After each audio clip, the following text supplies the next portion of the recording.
महेश्वर की महत्ता का प्रतिपादन।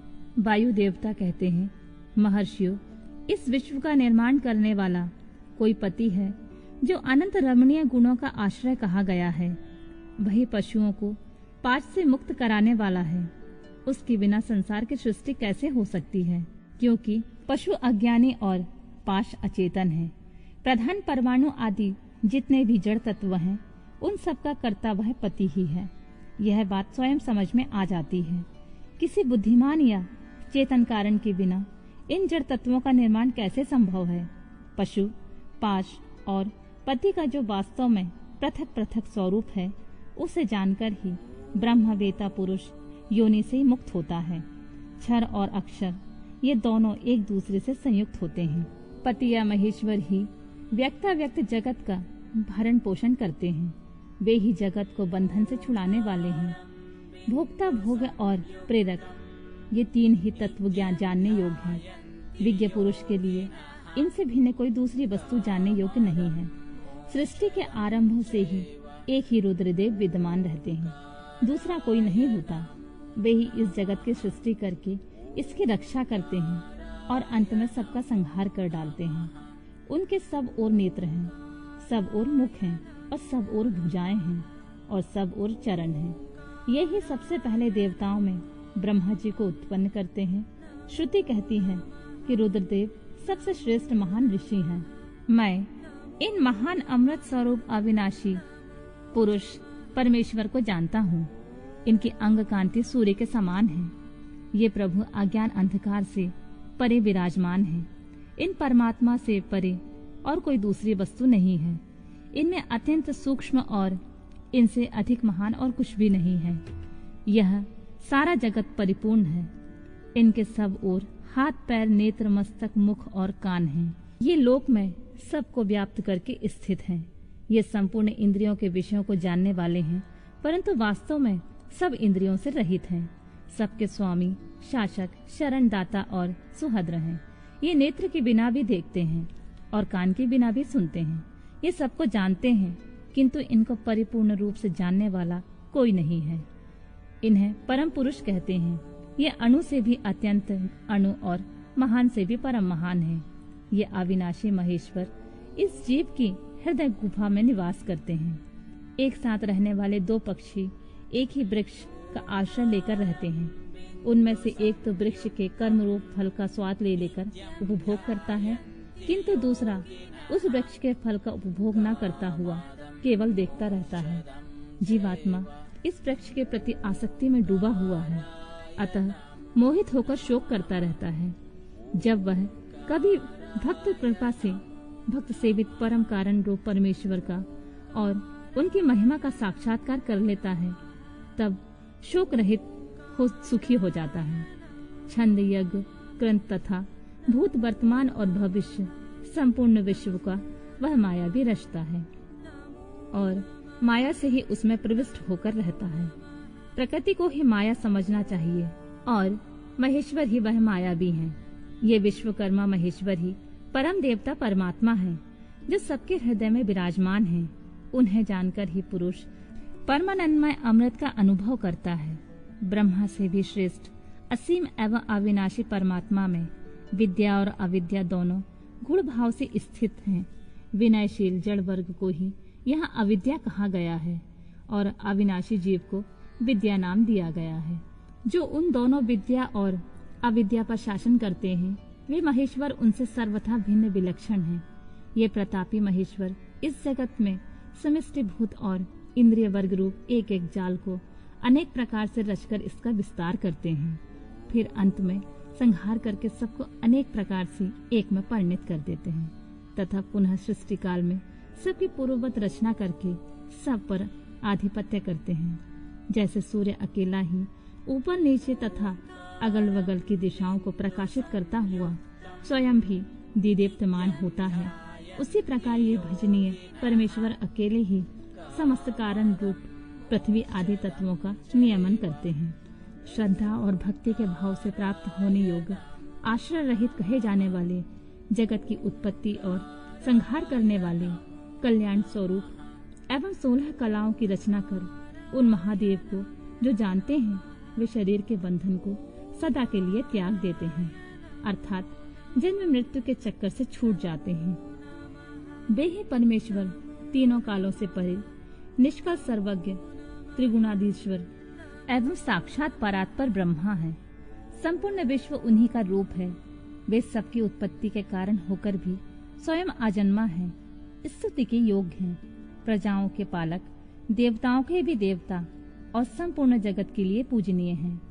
अपने हृदय में विराजमान उन परमेश्वर की हम उपासना करते हैं, जो काल आदि से परे, जिनमें यह समस्त प्रपंच प्रकट होता है, जो धर्म के पालक, पाप के नाशक, भोगों के स्वामी तथा संपूर्ण विश्व के धाम हैं, जो ईश्वरों के भी परम महेश्वर, देवताओं के भी परम देवता तथा पतियों के भी परम पति, उन भुवनेश्वर के भी ईश्वर महादेव को हम सब परे जानते हैं। उनके शरीर रूप, कार्य और इंद्रियां तथा मन रूपी कारण नहीं है। उनके समान और उनसे अधिक इस जगत में कोई नहीं दिखाई देता। ज्ञान, बल और क्रिया रूप उनकी स्वाभाविक पराशक्ति वेदों में नाना प्रकार की सुनी गई है। उन्हीं शक्तियों से इस संपूर्ण विश्व की रचना हुई है। उनका ना कोई स्वामी है, ना कोई निश्चित चिन्ह है, ना उस पर किसी का शासन है।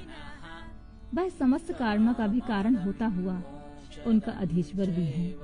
उनका न कोई जन्मदाता है, न जन्म है, न जन्म के माया मलादि हेतु ही है। वह एक ही संपूर्ण विश्व में समस्त भूतों में गुहा रूप से व्याप्त है। वह सभी भूतों की अंतरात्मा और धर्माध्यक्ष कहलाता है। वह सभी भूतों के अंदर बसा हुआ सबका दृष्टा, साक्षी, चेतन और निर्गुण है। वह एक है, वशी है, अनेकों विवश आत्मा निष्क्रिय पुरुषों को वश में रखने वाला है। वह नित्यों का नित्य, चेतनों का चेतन, वह एक है, कामना रहित है और बहुतों की कामना पूर्ण करने वाला ईश्वर है। सांख्य और योग अर्थात ज्ञान योग और निष्काम कर्म योग से प्राप्त करने योग सबके कारण रूप उन जगदीश्वर परमेश्वर को जानकर जीव संपूर्ण पाशों से मुक्त हो जाता है। वे संपूर्ण विश्व के दृष्टा, सर्वज्ञ, स्वयं ही अपने प्राकट्य के हेतु ज्ञान स्वरूप, काल के भी दृष्टा, संपूर्ण दिव्य गुणों से संपन्न, प्रकृति और जीवात्मा के स्वामी, समस्त गुणों के शासक तथा संसार बंधन से छुड़ाने वाले हैं।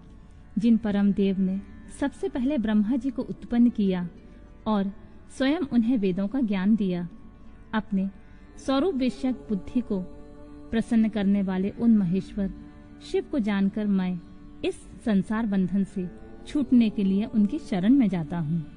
यह वेदांत शास्त्र का परम गोपनीय ज्ञान है। पूर्व कल्प में मुझे इसका उपदेश किया गया था। मैंने बड़े सौभाग्य से ब्रह्मा जी के मुख से इस ज्ञान को पाया था। जो शम दम से रहित हो उसे इस परम उत्तम ज्ञान का उपदेश नहीं देना चाहिए। जो अपना पुत्र सदाचारी तथा शिष्य न हो उसे भी नहीं देना चाहिए। जिनकी परम देव परमेश्वर में परम भक्ति हो, जैसे परमेश्वर में है वैसे ही गुरु में भी है, उस महात्मा पुरुष के हृदय में ही ये बताए हुए रहस्यमय अर्थ प्रकाशित होते हैं। अतः संक्षेप में यह सिद्धांत की बात सुनो। भगवान शिव प्रकृति और पुरुष से परे हैं। वे ही सृष्टि काल में जगत को रचते और संहार काल में पुनः सबको आत्मसात कर उनके मुख से रुद्रदेव का प्राकट्य सब प्राण हुए। ब्रह्मा जी के द्वारा 8 नामों से महेश्वर की स्तुति तथा रुद्र की आज्ञा से ब्रह्मा द्वारा सृष्टि रचना। तदनंतर काल महिमा, प्रलय, ब्रह्मांड की स्थिति तथा सर्ग आदि का वर्णन करके वायु देवता ने कहा, पहले ब्रह्मा जी ने 5 मानस पुत्रों को उत्पन्न किया जो उनके ही समान थे। उनके नाम इस प्रकार हैं: सनक, सनंदन, विद्वान सनातन, ऋभु और सनत कुमार। वे सब के सब योगी, वीतराग और ईर्षा दोष से रहित थे। इन सब का मन ईश्वर के चिंतन में लगा रहता था, इसलिए उन्होंने सृष्टि रचना की इच्छा नहीं की। सृष्टि से विरत हो सनत आदि महात्मा जब चले गए, जब ब्रह्मा जी ने पुनः सृष्टि की इच्छा से बड़ी भारी तपस्या की। इस प्रकार दीर्घ काल तक तपस्या करने पर जब कोई काम न बना, तब उनके मन में बहुत दुख हुआ। उस दुख से क्रोध प्रकट हुआ। क्रोध से आविष्ट होने पर ब्रह्मा जी के दोनों नेत्रों से आंसू की बूंदें गिरने लगी। उन अश्रु बिंदुओं से भूत प्रेत उत्पन्न हुए। अश्रु से उत्पन्न हुए उन सब भूत प्रेतों को देखकर ब्रह्मा जी ने अपनी निंदा की। उस समय क्रोध और मोह के कारण उन्हें तीव्र मूर्छा आ गई। क्रोध से आविष्ट हुए प्रजापति ने मूर्छित होने पर अपने प्राण त्याग दिए। तब प्राणों के स्वामी भगवान नील रोहित रुद्र अनुपम कृपा प्रसाद प्रकट करने के लिए ब्रह्मा जी के मुख से प्रकट हुए। उन जगदीश्वर प्रभु ने अब तक 11 रूपों में प्रकट किया।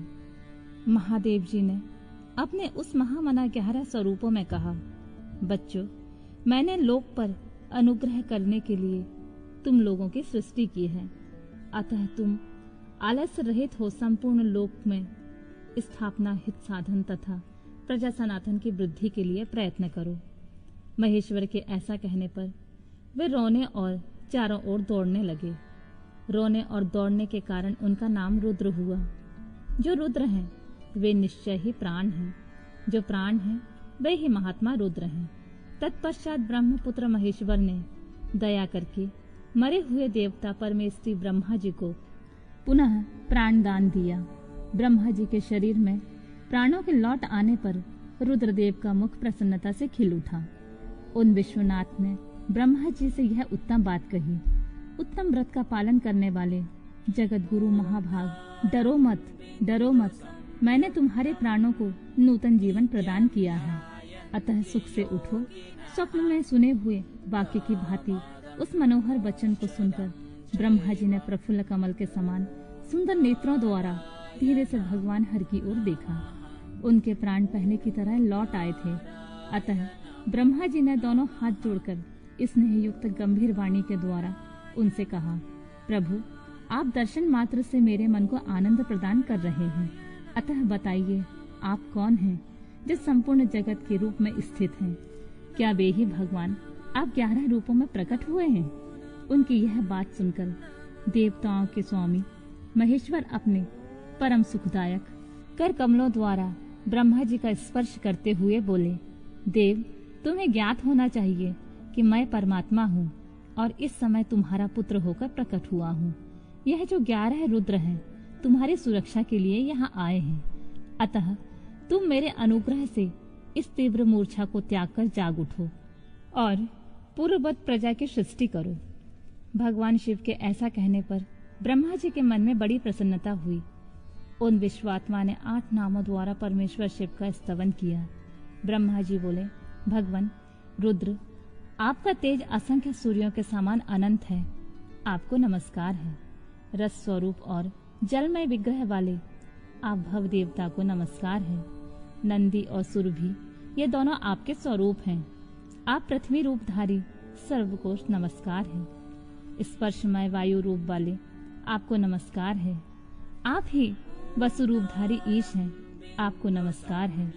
अत्यंत तेजस्वी अग्नि रूप आप पशुपति को नमस्कार है। शब्द तन मात्रा से युक्त आकाश रूपधारी आप भीमदेव को नमस्कार है। उग्र रूप वाले यजमान मूर्ति आपको नमस्कार है। सोम रूप आप अमृत मूर्ति महादेव जी को नमस्कार है। इस प्रकार 8 मूर्ति और 8 नाम वाले आप भगवान शिव को मेरा नमस्कार है। इस प्रकार विश्वनाथ महादेव जी की स्तुति करके लोक पितामह ब्रह्मा ने प्रणाम पूर्वक उनसे प्रार्थना की, भूत भविष्य और वर्तमान के स्वामी मेरे पुत्र भगवान महेश्वर, आप सृष्टि के लिए मेरे शरीर से उत्पन्न हुए हैं, इसलिए जगत प्रभु इस महान कार्य में संलग्न हुए मुझ ब्रह्मा को आप सर्व के सहायता करें और स्वयं भी प्रजा की सृष्टि करें। ब्रह्मा जी की इस प्रकार प्रार्थना करने पर कल्याणकारी त्रिपुर नाशक रुद्रदेव ने बहुत अच्छा कहकर उनकी बात मान ली। तदनंतर प्रसन्न हुए महादेव जी का अभिनंदन करके सृष्टि के लिए उनकी आज्ञा पाकर भगवान ब्रह्मा ने अन्यान प्रजाओं की सृष्टि आरंभ की। उन्होंने अपने मन से ही मरीचि, भृगु, अंगिरा, पुलस्त्य, पुलह, क्रतु, अत्रि और वशिष्ठ की सृष्टि की। ये सब ब्रह्मा जी के पुत्र कहे गए हैं। धर्म, संकल्प और रुद्र के साथ इनकी संख्या 12 होती है। ये सब पुराने गृहस्थ हैं। देवगणों सहित इनके 12 दिव्य वंश कहे गए हैं, जो प्रजावान, क्रियावान तथा महर्षियों से अलंकृत हैं। तत्पश्चात जल पर स्थित हुए रुद्र सहित ब्रह्मा जी ने देवताओं, असुरों, पितरों और मनुष्यों की सृष्टि करने का विचार किया। ब्रह्मा जी ने सृष्टि के लिए समाधिस्थ होकर अपने चित्त को एकाग्र किया। तत्पश्चात मुख से देवताओं को, कोख से पितरों को, कोटि के अगले भाग से असुरों को तथा प्रजनेन्द्रियों से सब मनुष्यों को उत्पन्न किया। उनके गुदा स्थान में राक्षस उत्पन्न हुए, जो सदा भूख से व्याकुल रहते हैं। उनमें तमोगुण और रजोगुण की प्रधानता होती है। वे रात को ही विचरते और बलवान होते हैं। सांप, यक्ष, भूत और गंधर्व ये भी ब्रह्मा जी के अंगों से उत्पन्न हुए हैं। उनके पक्ष भाग से पक्षी हुए। वक्ष स्थल से अजन्म प्राणियों का जन्म हुआ है।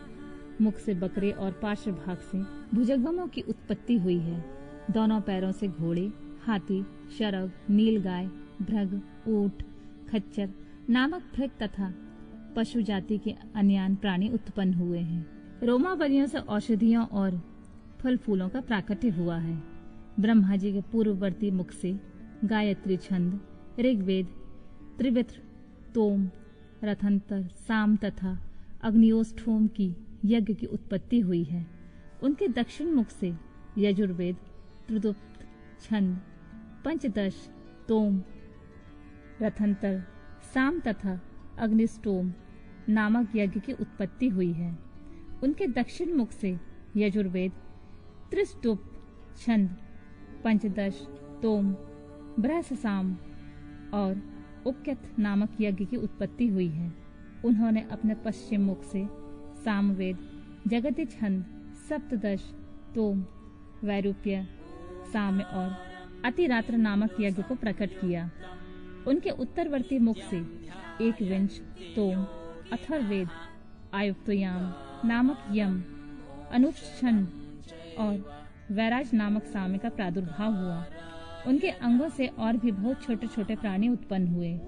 उन्होंने यक्ष, पिशाच, गंधर्व, अप्सराओं के समुदाय, मनुष्य, किन्नर, राक्षस, पक्षी, पशु, मृग और सर्प आदि संपूर्ण नित्य एवं अनित्य स्थावर जंगम जगत की रचना की। उनमें से जिन्होंने जैसे जैसे कर्म पूर्व कल्पों में अपनाए थे, पुनः पुनः सृष्टि होने पर उन्होंने अपने उन्हीं कर्मों को अपनाया।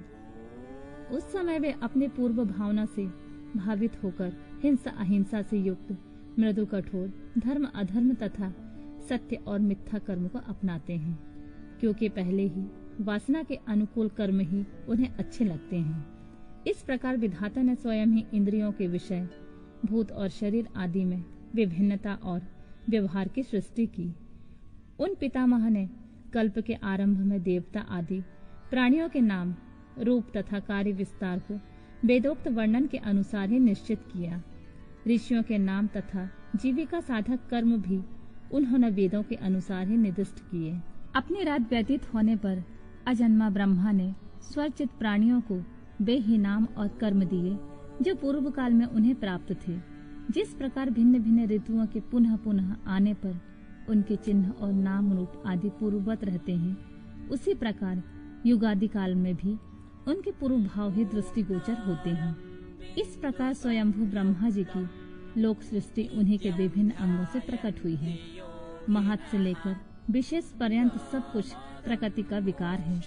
यह प्राकृत जगत चंद्रमा और सूर्य की प्रभा से उद्दासित, ग्रह और नक्षत्रों से मंडित, नदियों, पर्वतों तथा समुद्रों से अलंकृत और भांति भांति के रमणीय नगरों एवं समृद्धिशाली जनपदों से सुशोभित है। इसी को ब्रह्मा जी का वन या ब्रह्मा वृक्ष कहते हैं। उस ब्रह्मा वन में अव्यक्त एवं सर्वज्ञ ब्रह्मा विचरते हैं। वह सनातन ब्रह्मा वृक्ष अव्यक्त रूपी बीज से प्रकट एवं ईश्वर के अनुग्रह पर स्थित है।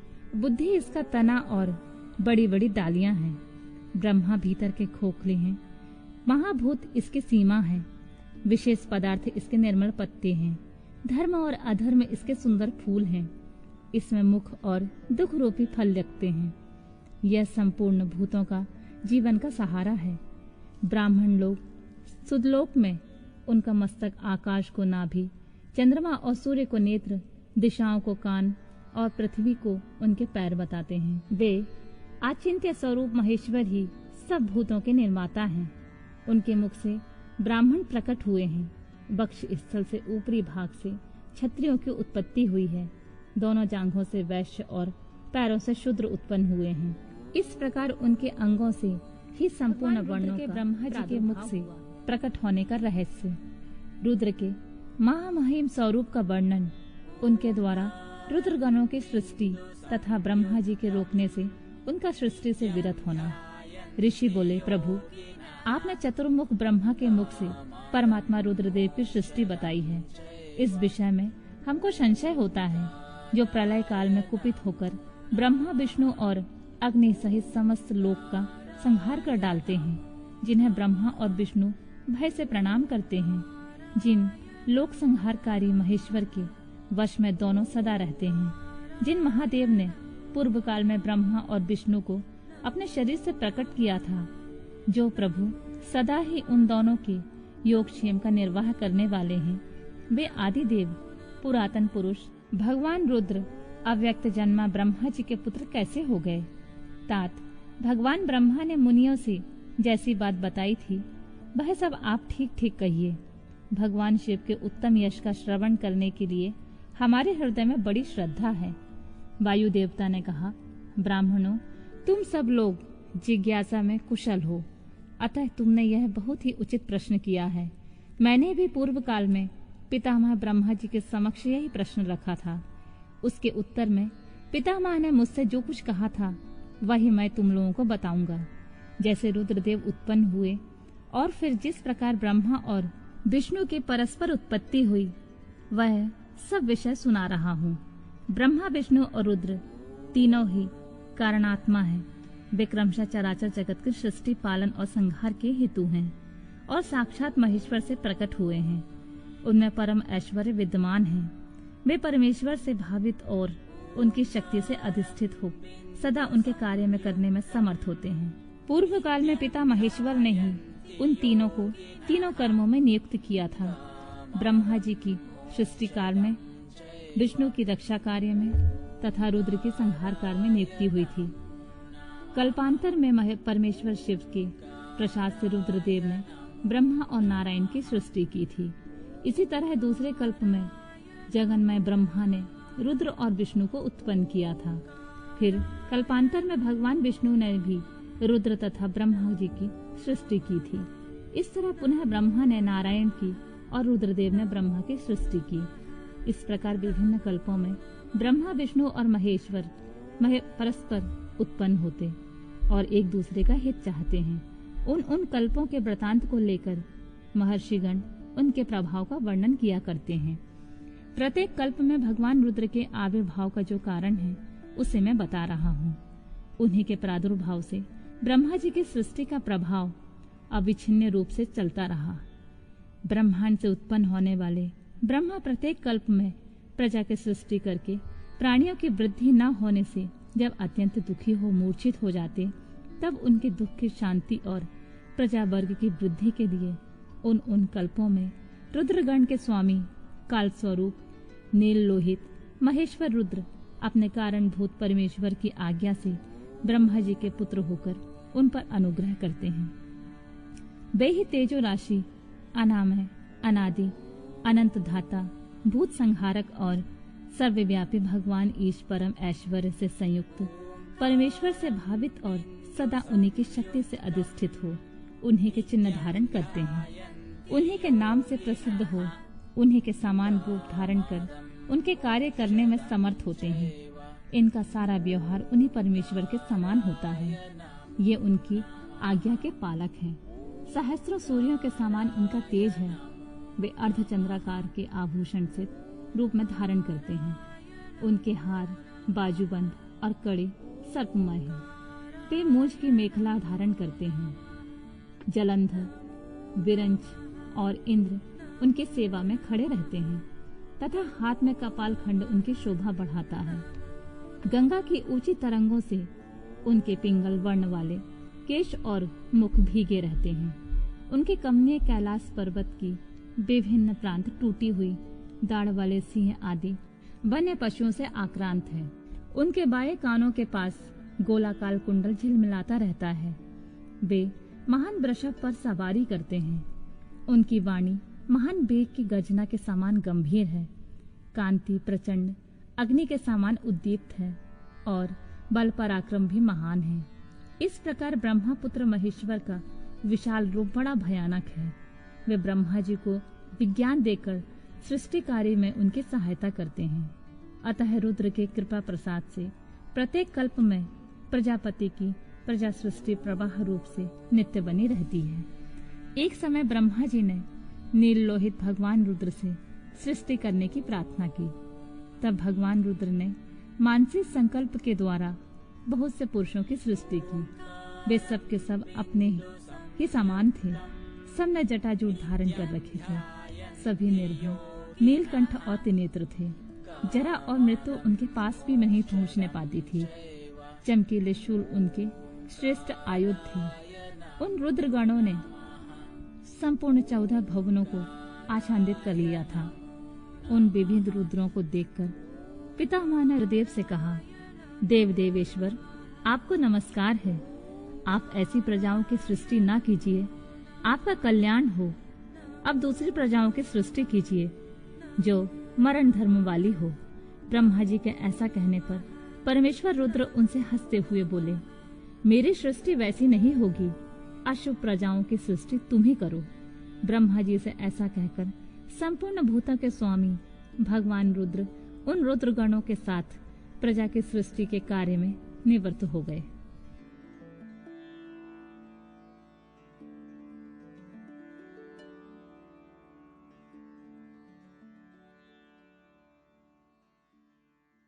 ब्रह्मा जी के द्वारा अर्धनारीश्वर रूप की स्तुति तथा उस स्रोत की महिमा।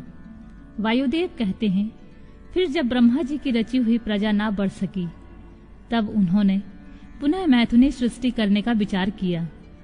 इससे पहले ईश्वर से नारियों का समुदाय प्रकट नहीं हुआ था, इसीलिए तब तक पितामह मैथुनी सृष्टि नहीं कर सके थे। तब उन्होंने मन में ऐसे विचार को स्थान दिया जो निश्चित रूप से उनके मनोरथ की सिद्धि में सहायक था। उन्होंने सोचा कि प्रजाओं की वृद्धि के लिए परमेश्वर से ही पूछना चाहिए, क्योंकि उनकी कृपा के बिना ये प्रजा नहीं बढ़ सकती। ऐसा सोचकर विश्वात्मा ब्रह्मा ने तपस्या करने की तैयारी की। तब जो आद्या अनंता, लोक भाविनी, सूक्ष्मतरा, भावगव्या, मनोहरा, निर्गुणा, निप्रपंचा, निष्कला, नित्य तथा सदा ईश्वर के पास रहने वाली जो उनकी परमा शक्ति है, उसी से युक्त भगवान त्रिलोचन का अपने हृदय में चिंतन करते हुए ब्रह्मा जी बड़ी भारी तपस्या करने लगे।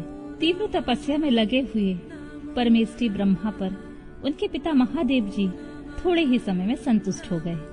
तदनंतर अपने अनिर्वचनीय अंश से किसी अद्भुत मूर्ति में आविष्ट हो भगवान महादेव आधे शरीर में नारी और आधे शरीर में ईश्वर होकर स्वयं ब्रह्मा जी के पास गए। उन सर्वव्यापी सब कुछ देने वाले, सत असत से रहित, समस्त उपमाओं से शून्य, शरणागत वत्सल और सनातन शिव को दंडवत प्रणाम करके ब्रह्मा जी उठे और हाथ जोड़कर महादेव जी तथा महादेवी पार्वती की स्तुति करने लगे। देव महादेव आपकी जय हो। ईश्वर महेश्वर आपकी जय हो। सर्वगुण श्रेष्ठ शिव आपकी जय हो। संपूर्ण देवताओं के स्वामी शंकर आपकी जय हो। प्रकृति रूपनी कल्याणमयी उमे आपकी जय हो। प्रकृति के नायिके आपकी जय हो। प्रकृति से दूर रहने वाली देवी आपकी जय हो। प्रकृति सुंदरी आपकी जय हो। अमोघ महामाया और सकल मनोरथ देने वाले देव आपकी जय हो। जय हो। अमोघ महानीला और कभी व्यर्थ न जाने वाले महान बल से युक्त परमेश्वर आपकी जय हो। जय हो। संपूर्ण जगत की माता उमे आपकी जय हो। विश्व जगन्मय आपकी जय हो। विश्व जगत दात्री आपकी जय हो। समस्त संसार की सखी सहायके आपकी जय हो। प्रभु आपका ऐश्वर्य और धाम दोनों सनातन हैं, आपकी जय हो। जय हो। आपका रूप और अनुचर वर्ग भी आपकी ही भांति सनातन है, आपकी जय हो। जय हो। अपने तीनों रूपों द्वारा तीनों लोकों का निर्माण, पालन और संहार करने वाली देवी, आपकी जय हो, जय हो, जय हो। तीनों लोकों अथवा आत्मा, अंतरात्मा और परमात्मा, तीनों आत्माओं की नायिके, आपकी जय हो प्रभु। जगत के कारण तत्वों का प्रादुर्भाव और विस्तार आपकी कृपा दृष्टि के अधीन है, आपकी जय हो। प्रलय काल में आपकी उपेक्षा युक्त कटाक्षपूर्ण दृष्टि से जो भयानक आग से प्रकट होती है, उसके द्वारा सारा भौतिक जगत भस्म हो जाता है, आपकी जय हो। देवी, आपके स्वरूप का सम्यक ज्ञान देवता आदि के लिए भी असंभव है, आपकी जय हो। आप आत्म तत्व के सूक्ष्म ज्ञान से प्रकाशित होती हैं, आपकी जय हो। ईश्वरी, आपने स्थूल आत्मशक्ति से चराचर जगत को व्याप्त कर रखा है, आपकी जय हो, जय हो। प्रभु, विश्व के तत्वों का समुदाय अनेक और एक रूप में आपके ही आधार पर स्थित है, आपकी जय हो। आपके श्रेष्ठ सेवकों का समूह बड़े बड़े असुरों के मस्तक पर पांव रखता है, आपकी जय हो। शरणागतों की रक्षा करने में अतिशय समर्थ परमेश्वरी, आपकी जय हो। संसार रूपी विश्व वृक्ष के उगने वाले अंकुरों का उन्मूलन करने वाली उमे, आपकी जय हो। प्रादेशिक ऐश्वर्य, वीर्य और शौर्य का विस्तार करने वाले देव, आपकी जय हो। विश्व से परे विद्यमान देव, आपने अपने वैभव से दूसरों के वैभवों को तिरस्कृत कर दिया है, आपकी जय हो। पंचविधि मोक्ष रूप पुरुषार्थ के प्रयोग द्वारा परमानंदमय अमृत की प्राप्ति कराने वाले परमेश्वर, आपकी जय हो। पंचविध पुरुषार्थ के विज्ञान रूप अमृत से परिपूर्ण स्रोत स्वरूपनी परमेश्वरी, आपकी जय हो। अत्यंत भयानक संसार रूपी महारोग को दूर करने वाले वैद्य शिरोमणि, आपकी जय हो। अनादि कर्ममल एवं अज्ञान रूपी अंधकार राशि को दूर करने वाली चंद्रिका रूपनी शिवे, आपकी जय हो। त्रिपुर का विनाश करने के लिए कालाग्नि स्वरूप महादेव, आपकी जय हो। त्रिपुर भैरवी, आपकी जय हो। तीनों गुणों से युक्त महेश्वर, आपकी जय हो। तीनों गुणों का मर्दन करने वाली महेश्वरी, आपकी जय हो। आदि सर्वज्ञ, आपकी जय हो। सबको ज्ञान देने वाली देवी, आपकी जय हो। प्रचुर दिव्य अंगों से सुशोभित देव, आपकी जय हो। मनवांछित वस्तु देने वाली देवी, आपकी जय हो। भगवान देव, कहाँ तो आपका उत्कृष्ट धाम और कहाँ मेरी तुच्छ वाणी, तथापि भक्ति भाव से प्रलाप करते हुए मुझ सेवक के अपराध को आप क्षमा कर दें। इस प्रकार सुंदर उक्तियों द्वारा भगवान रुद्र और देवी का एक साथ गुणगान करके चतुर्मुख ब्रह्मा ने रुद्र एवं रुद्राणी को बारंबार नमस्कार किया। ब्रह्मा जी के द्वारा पठित यह पवित्र एवं उत्तम अर्धनारीश्वर स्तोत्र शिव तथा पार्वती के हर्ष को बढ़ाने वाला है। जो भक्ति पूर्वक जिस किसी भी गुरु की विधि शिक्षा से इस स्तोत्र का पाठ करता है, वह शिव और पार्वती को प्रसन्न करने के कारण अपने अभीष्ट फल को प्राप्त कर लेता है। जो समस्त भुवनों के प्राणियों को उत्पन्न करने वाले हैं, जिनके विग्रह जन्म और मृत्यु से रहित हैं, तथा जो श्रेष्ठ नर और सुंदरी नारी के रूप में एक ही शरीर धारण करके स्थित हैं, उन कल्याणकारी भगवान शिव और शिवा को मैं प्रणाम करता हूँ।